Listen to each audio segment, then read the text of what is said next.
அண்ணல் நபிகள் நாயகத்தின் போதனைகளை அனைவரும் கடைபிடித்து வாழ்ந்தால் இந்தியா அமைதி பூங்காவாக திகழும் என இஃப்தார் விருந்து நிகழ்ச்சியில் முதலமைச்சர் செல்வி ஜெயலலிதா தெரிவித்தார். இஃப்தார் நோன்பு திறப்பு நிகழ்ச்சிக்கு வருகை தந்துள்ள சகோதர சகோதரிகள் அனைவருக்கும் என் சார்பிலும் அனைத்திந்திய அண்ணா திராவிட முன்னேற்ற கழகத்தின் சார்பிலும் எனது நன்றியினையும் அன்பு கலந்த வணக்கத்தினையும் தெரிவித்துக் கொள்கிறேன். ரமலான் என்று அழைக்கப்படும் நோன்பு காலம் இஸ்லாமியர்களின் வசந்த காலமாகும்.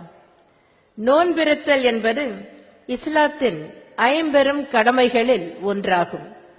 நோன்பிருத்தல் இறைவனின் அளவற்ற அன்பையும் அருளையும் பெற்றுத் தருகிறது.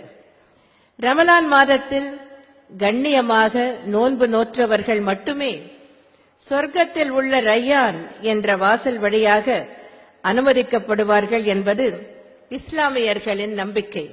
இப்படிப்பட்ட சிறப்பு வாய்ந்த ரமலான் மாதத்தில் உங்களிடையே உரையாற்றுவதிலும் அனைத்திந்திய அண்ணா திராவிட முன்னேற்ற கழகத்தின் சார்பில் இஃப்தார் விருந்து அளிப்பதிலும் எனக்கு எல்லையில்லா மகிழ்ச்சி. இஸ்லாம் மார்க்கம் என்பது நல்வழி மார்க்கம் ஆகும். ஒற்றுமையுடன் இருப்பது, நல்ல காரியங்கள் செய்வது, தர்மம் செய்வது, சலாம் சொல்ல முந்திக் கொள்வது, இஸ்லாமியர் அல்லாதவர் என்று பாராமல் அனைவரிடத்திலும் அன்புடன் நடந்து கொள்வது, கோபத்தை அடக்குவது, மன்னிப்பது, சண்டை சச்சரவுகளை தீர்த்து வைப்பது போன்ற நற்பண்புகளை போதித்தவர் நபிகள் நாயகம் அவர்கள். நபிகள் நாயகம் அவர்கள் நற்பண்புகளை மட்டும் நமக்கு போதிக்காமல் தீயவர்களையும் நல்வழிப்படுத்தியவர். ஒரு சமயம் ஒரு கூட்டத்தில் நபிகள் நாயகம் அவர்கள் பேசிக் கொண்டிருந்தார்கள். அந்த கூட்டத்தில் ஒரு குடிகாரர் எழுந்திருந்து நபிகள் நாயகத்தை பார்த்து, எனக்கு இஸ்லாத்தில் இடம் உண்டா என்று வினவினான்.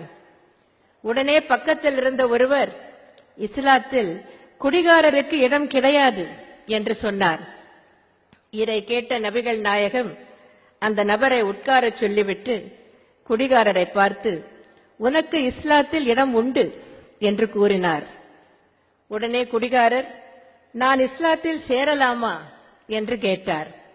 இதற்கு பதிலளித்த நபிகள் நாயகம் அவர்கள், கட்டாயம் சேரலாம், ஆனால் ஒரே ஒரு நிபந்தனை, இறைவனை தொழுகிற போது மட்டும் குடிக்கக்கூடாது என்று கூறினார். அந்த குடிகாரரும் அதற்கு சம்மதம் தெரிவித்தார். இஸ்லாத்தில் சேர்ந்தார். தொழுகைக்கு போகிற போது மட்டும் குடிக்க முடியாத நிலைமை அவருக்கு ஏற்பட்டது. சிறிது நாட்கள் கழித்து அந்த நபரை பார்த்த நபிகள் நாயகம் அவர்கள், காலையில் மட்டும் தொழுதால் போதாது, மாலையிலும் தொழ வேண்டும் என்று கூறினார். 2 வேளையும் தொழுகைக்கு போக ஆரம்பித்த அந்த நபர் 2 நேரமும் குடிக்காமல் இருந்தார். பின்னர் சிறிது நாட்கள் கழித்து மேலும் பகலிலும் ஒரு முறை தொழ வேண்டும், அந்தியிலும் ஒரு முறை தொழ வேண்டும் என்று அந்த நபரிடம் கூறினார் நபிகள் நாயகம். பின்னர் அந்த நபர் 5 வேளையும் தொழ ஆரம்பித்து விட்டார். அதனால் அவரால் நாள் முழுவதும் காலை முதல் மாலை வரை குடிக்க முடியாமல் போய்விட்டது. ஒரு நாள் தொழுகைக்கு போய்கொண்டிருந்த அந்த நபரை பார்த்து, இறைவனை தொழப்போகிற போது மட்டும் குடிக்காமல் இருந்தால் பயனில்லை, இறைவனை தொழுதுவிட்டு வந்த பிறகும் குடிக்காமல் இருக்க வேண்டும் என்று கூறினார் நபிகள் நாயகம். கடைசியில் அந்த நபருக்கு குடிப்பதற்கே நேரம் இல்லாமல் போய்விட்டது. இறைவனிடம் தொடர்பு வைத்துக் கொள்ள வேண்டும் என்பதே நல்ல பழக்க வழக்கங்கள் வர வேண்டும் என்பதற்காகத்தான். அனைத்து மதங்களும் இதைத்தான் நமக்கு போதிக்கின்றன.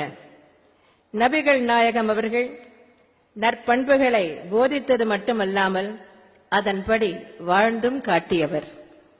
நபிகள் நாயகம் அவர்களின் போதனைகளை அனைவரும் கடைபிடித்து வாழ்ந்தால் இந்திய நாடு அமைதி பூங்காவாக விளங்கும் என்பதை தெரிவித்துக் கொண்டு அனைவருக்கும் எனது இனிய ரம்ஜான் நல்வாழ்த்துக்களை மீண்டும் ஒரு முறை தெரிவித்துக் கொண்டு, அண்ணா நாமம் வாழ்க, புரட்சித் தலைவர் எம்ஜிஆர் நாமம் வாழ்க என்று கூறி விடைபெறுகிறேன். நன்றி, வணக்கம்.